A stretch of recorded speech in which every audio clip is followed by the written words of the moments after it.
Hello, Coach. Hello. We'll go ahead and get started. First question, Adam Spollen. Hey, Stephen, where do things stand with John, and do you think he's a possibility for tomorrow? He's probably not a possibility for tomorrow. We're shooting for Wednesday. Jonathan Fagan. In your two games with these guys, you had great success keeping them off the offensive boards. In one game where they did what they typically do, what makes the difference? Is it just like anything else where you play well, or how much is it? Any of it about tactics or schemes? How do you do it?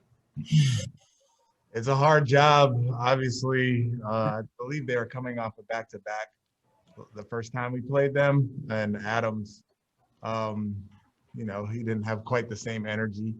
I think we limited him to 2 offensive rebounds in game 1. And obviously, game 2 was different. But as far as tactically, go get the ball. You got to hit them. You got to be physical. You got to have all guys participate on the glass, and it's what they do. And in order to beat this team, you have to take away what they do, which is offensive rebound. Ryan Bearfield. Coach, even with John out, are you starting to get some type of a continuity in your lineup and starting to be able to put together a solid rotation? A little bit. Now, obviously, when John comes back, that'll change a little bit. But over the last 2 games, we had the same starting lineup. We should have the same starting lineup again tonight. So that's 3 in a row, which is good for us. I'm not sure if we've had 3 games in a row with the same starting lineup. And if we have, it definitely hasn't been 4 games in a row. So, we're finding a little bit of continuity. We're finding some rotations that are, I guess, good for the players and good for the group, because when you're going in and you know what your role is going to be, it's easier for you to play. But we're still trying to we have 2 new guys, actually 3 in the rotation, including DJ with AB and KO and Kelly, who are new to kind of how we play and what we do. And there were some possessions in the Boston game where we were actually 3 out, 2 in instead of 5 out. And we watched some film today and hopefully got that cleaned up. But that's just those guys not necessarily being with us for a very long time, and lack of practice time, and them just being new. So we got to clean all that stuff up. So yes, to answer your question, but it's only been a couple games. Kelly Iko. Hey, Coach. This season has been, one that you kind of stressed they need to play faster, play with pace. How have you tried to get those guys energetic, in games? Because obviously there are points in the game where it can slow down and get a bit dull. How do you plan to speed things up a bit? Yeah, that was another thing that I was talking about as far as us playing to our strengths. And our strengths are very much centered around our ability to push the ball to the floor and not playing against set defenses. And you think about how Kevin Porter Jr. can be good, and that would be by him pushing the ball. You think about how John Wall can be good.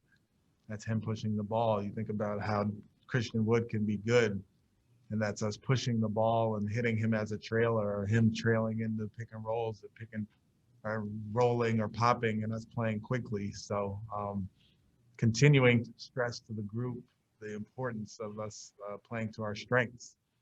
And our strengths very much revolve around us getting the ball at the floor quickly. Adam Spollen. What stood out to you guys about Armoni Brooks? Shooting. He can really shoot the basketball. And he's done it for a while. It's not just this year in the G League. He's done it previous years in the G League. And obviously with our ranking in the league as far as our 3-point shooting, it's not very good. So we wanted to get some shooting in. So is there an opportunity for him to get minutes this season and maybe work his way into that rotation? I don't know yet. We're just gonna have to wait and see. But to have a guy over there who can make shots is always a possibility of someone like him getting in the game. Jonathan Fagan. Kind of on that same subject, how do you like the idea of using a roster spot or two for the balance of the season to kind of look at developmental guys to develop developmental guys?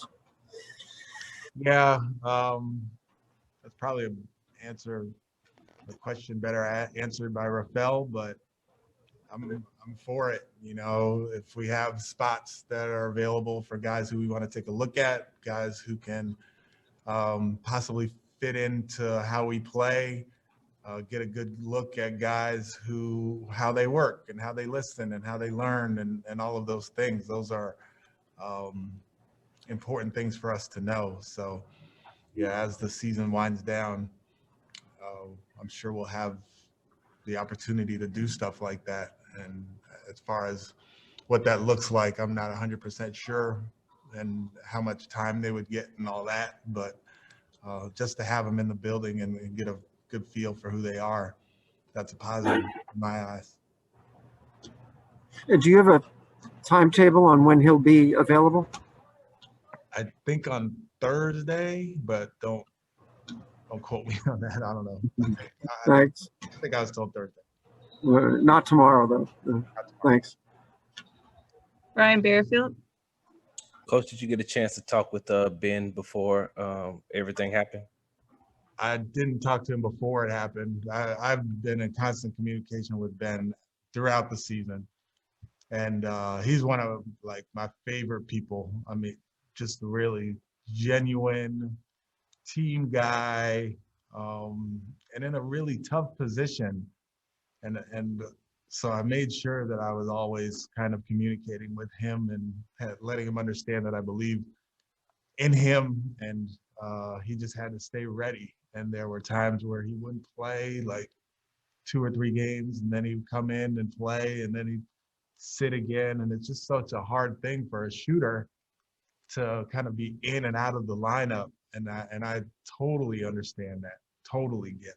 And it's a hard thing for a shooter to be kind of in that role. And he took it and was nothing but great in practices and walkthroughs and shoot arounds, always getting extra shots up. And just a great person to have around and a great person to have in the building. So I'm going to miss him because of who he is, really. And that's what I told him. Hopefully he will have an opportunity with another team where he gets to play and gets to be in the rotation and maybe it's a playoff team and he makes 5 or 6 threes in a game, in a playoff game. And that would be great for him. That would be awesome for him. So I hope that the future is bright for him because he's such a good kid and did everything that we asked of him.